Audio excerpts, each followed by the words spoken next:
Aujourd'hui, je vais vous présenter les 10 ensembles de Formule 1 Lego Speed Champions. Et je vous montrerai aussi comment j'ai fait pour exposer ma collection de F1 au mur. En effet, le 1er mars, Lego a sorti pour la première fois un ensemble de chaque équipe de Formule 1. Nous allons examiner chaque voiture et créer un classement. Avant de commencer, non, elles ne sont pas exactement le même modèle dans une couleur différente. Mais chaque voiture a la même construction pour l'aileron avant et l'aileron arrière. Pour le reste, elles utilisent des techniques de construction différentes et très intéressantes.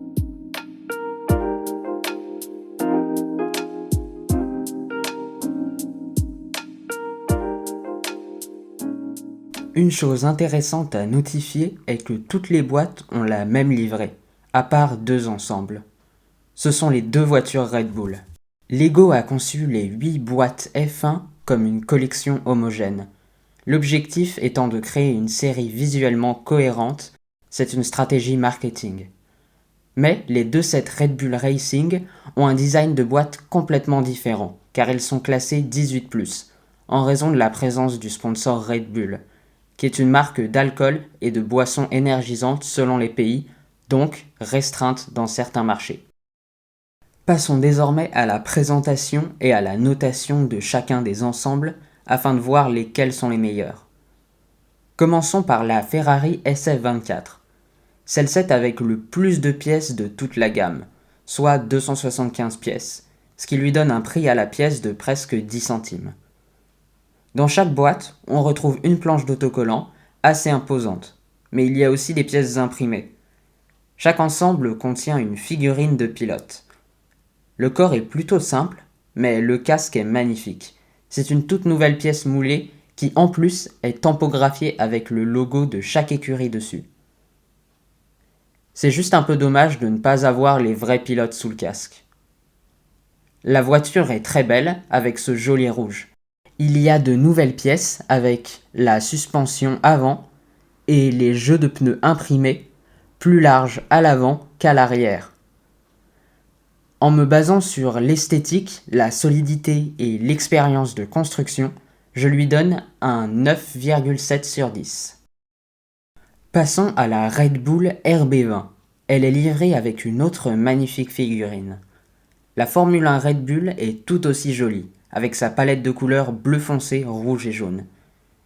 Il y a beaucoup d'autocollants, mais cette tampografie à l'arrière est vraiment belle. Elle est constituée de 251 pièces, ce qui lui donne un prix à la pièce d'environ 11 centimes. Pour ce qui est de la notation, elle remporte un 9,8 sur 10. Voici la Mercedes AMG. La figurine est jolie, mais a reçu un peu moins de détails sur le torse que les deux précédentes. La Mercedes est en noir, bleu et gris, avec des éléments imprimés très sympas qui ressortent. Son prix à la pièce est de 10 centimes environ, ce qui est plutôt bien. Elle reçoit une note de 9,5 sur 10. La quatrième Formule 1 est l'Aston Martin Aramco. Cette figurine est belle, tout comme la voiture. Ce vert rend bien sur la voiture, même si ce n'est pas le même que sur la vraie. Comme Lego n'avait aucune couleur parfaitement identique, ils se sont rabattus sur cette couleur au lieu de créer de nouvelles pièces, ce qui aurait coûté trop cher. Mais cela reste une très belle voiture, pour un prix de 10 centimes pièce. Elle prendra place dans le classement avec une note de 9. Nous avons atteint la moitié avec la Visa Cash App. La figurine est en blanc avec un casque bleu à visière rouge. La voiture a elle aussi une jolie palette de couleurs, qui sont les mêmes que celles du pilote. Cette deuxième monoplace Red Bull dispose également d'une superbe tampographie sur la boîte à air. Le prix à la pièce est presque de 11 centimes. Je donne la note finale à celui-ci de 8,8 sur 10. Passons aux 5 dernières avec la Kick-Sauber. La figurine est aux couleurs de son véhicule avec du noir et du vert vif. Cette voiture a moins d'impression que les autres, mais c'est aussi l'ensemble avec la plus petite planche de stickers. Elle est vendue au prix à la pièce d'un peu plus de 10 centimes. Cette F1 finit avec une note de 8. La suivante est la BWT Alpine. J'aime beaucoup les couleurs utilisées sur la figurine Et le résultat sur la voiture est unique et vraiment magnifique. Juste un petit regret pour la boîte à air qui n'est pas tampographiée. La voiture est disponible pour environ 10 centimes pièce et reçoit la note de 8,5. Continuons avec la Williams Racing. La figurine est plutôt jolie avec une association de couleurs simples mais efficaces. La coloration de la voiture est pour moi très réussie. De plus, j'ai apprécié la boîte à air conçue pour ressembler à une pile Duracell. Avec ses 263 pièces, le prix par pièce est ici de presque 10 centimes. Sa note est de 8,6. La prochaine voiture est la Haas Monogram. La figurine est bien et j'aime le casque rouge avec l'impression. La voiture est jolie avec sa carrosserie noire et blanche. C'est la voiture avec le moins de pièces, soit 242. C'est donc la seule voiture à dépasser les 11 centimes pièce. Elle finit avec la note de 8,3. Et enfin, la McLaren. Elle a une très jolie figurine en noir et orange. L'ensemble est principalement noir avec des touches de orange. De plus, le véhicule comporte un grand nombre de tampographies. Le prix par pièce est meilleur que la précédente avec 10 centimes pièce.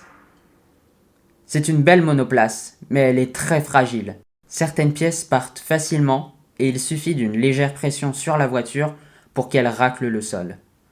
Elle finit tout de même avec une note de 9,2. On peut finalement passer au classement.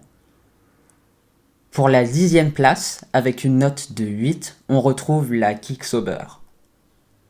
En 9e position, avec 8,3, la Haas Monogram.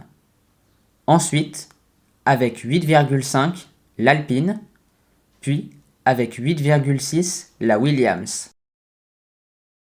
Avant elle, on trouve la Red Bull Visa Cash-App. On arrive dans le haut du panier avec l'Aston Martin et la McLaren. Enfin, le top 3 avec Mercedes, Ferrari et Red Bull. Voici le classement final. Vous en pensez quoi? Est-ce que vous êtes d'accord? Selon vous, quelle est la meilleure voiture? Si vous souhaitez acheter la collection complète de F1, il faut un moyen de les exposer. Je suis donc allé sur internet et j'ai trouvé ce type de cadre. C'était exactement ce qu'il me fallait. Alors je me préparais à en acheter un jusqu'au moment où j'ai vu le prix. Il était impensable pour moi de dépenser une telle somme d'argent juste pour ça. J'ai donc décidé d'en faire un moi-même.